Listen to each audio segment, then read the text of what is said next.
Goes at all. Welcome back to Patterson Properties. Hopefully you guys are having a great and exceptional day. All right, I'm going to be talking about how to manage home inspections in the year 2022, because year 2022, it's crazy regardless how you look at it. I don't care what state you live in, what city you live in, what country you live in. It's craziness all around, especially when it comes to real estate. Even though in 2022, with inflation on the rise, loan interest rates on the rise, and to no one else's surprise, home sales are at its lowest within a long, long time. Now, especially in major metro areas. Recently, as far as major metropolitan areas all across the United States of America, recently there has been a huge surge in podcasters talking about how we are either in a home recession or we are heading for a housing recession. It's right around the corner, all over the place, all over, especially YouTube. However, one thing is for sure, family, gas prices are crazy. I don't care what state you live in. Home prices are crazy. I don't care what state you live in. The cost of all goods and services are crazy. I don't care what state you live in. So with that being said, we are definitely living in an adapt and overcome time. I don't care if you live in Mississippi, Texas, Alabama, New York, California. We are living in the adapt and overcome time. And in every single major metropolitan home market in 2022, it's a pain in the butt to sell and buy a property right now. However, according to the article that I read today, it really went into when it comes down to home inspections all at the same time, family. If you've been trying to purchase rental properties in central Indiana for the last couple of years, then you know how tough the market is, even in that specific region. From multifamily to single families, from turnkey rehabs, competition it's very, very stiff. And isn't only true in the central Indiana area, but this is very, very true all over the United States of America. And everyone knows about this from the buyer's perspective, sellers, heck, most likely even newborn babies know how crazy the housing market is because they hear mommy and daddy talking about it when the baby's in the womb. You know, that's just where we're at now in today's world. But I think when it comes down to transit areas like the DMV area, DC, Washington, DC, Maryland, Virginia area, and any other area with a huge military population like the 7 cities of Tidewater area of the 7 cities of Virginia, and areas where there's a major work from home markets, like even the state of Texas and the state of Florida, understands this more and more every single day. The article stated that in the normal real estate market, buyers and sellers generally negotiate 2 major issues: prices and inspection responses. Now, while we all know that sellers have the leverage in terms of price, they also have power during the inspection response negotiations all at the same time. As an investor-focused brokerage, T&M Realty thought that, this is where I read the article, thought that they would share some insight into what they are seeing to hopefully help customers avoid pitfalls and blindsides when making an offer in today's crazy real estate market. The bottom line is that one needs to be prepared to have few to no concessions made during price and inspection negotiations. Remember, family, during the middle of the 2020 and 2021, it was very, very normal for people to make home offers on home, sight unseen, virtual home tours, home inspections, home closings, etc.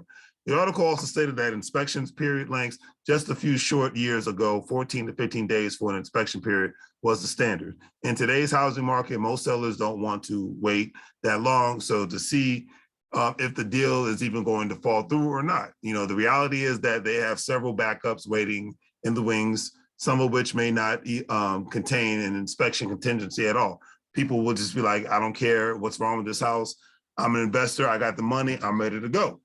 I mean, that's why the housing market in Florida and in Texas is crazy, because especially where you have people coming down, people who have either that are millionaires or people that have sold their homes that were $1 million or more in markets like New Jersey, New York, Connecticut, California, Washington State, you know, the most expensive markets in the United States of America.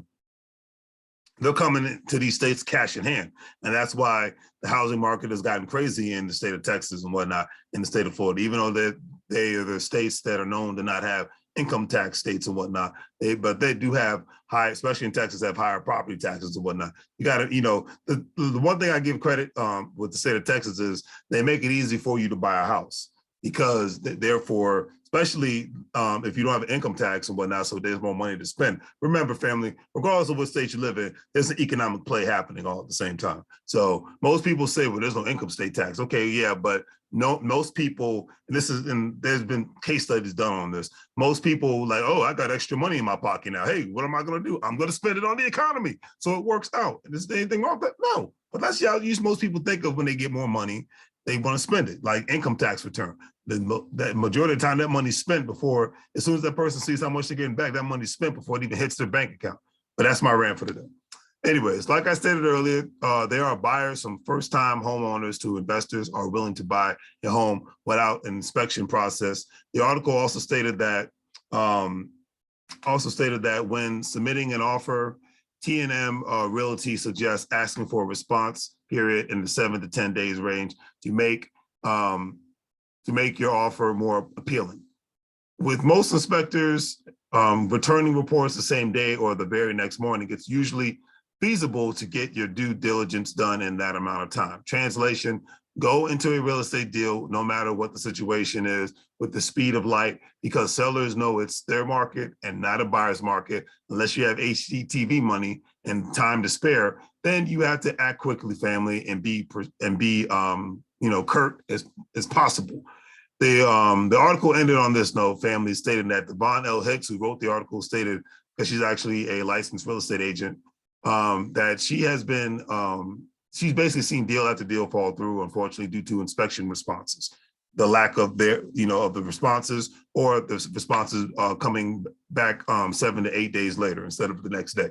After paying list or above list prices for a property, many investors cannot rationalize putting an unexpected 10,000 plus into a property, and I can totally understand that. However, from a buy and hold perspective, I think there are many cases where unexpected costs shouldn't deter investors from a purchase, stated Ms. Hicks. Sometimes you have to look past your immediate short-term returns and look at the bigger picture of what the asset will provide you long-term, i.e. principal, down payment, appreciation, tax benefit, and eventual, if not immediate, cash flow. I couldn't agree with those statements more, family. And at the end of the day, it's all about what you're looking for, right? So on that note, family, do the great 3 things. Like, share, and subscribe. Hopefully you guys have a great day. Also, if you're a stock market investor, crypto investment, individual retirement account investor, hey, if you want to be able to buy real estate from a REITs and whatnot, think about signing up with Acorn, Stash, WEBULL, crypto.com, all that good stuff, so you can make money move so you don't live broke like a fool, right? Take care.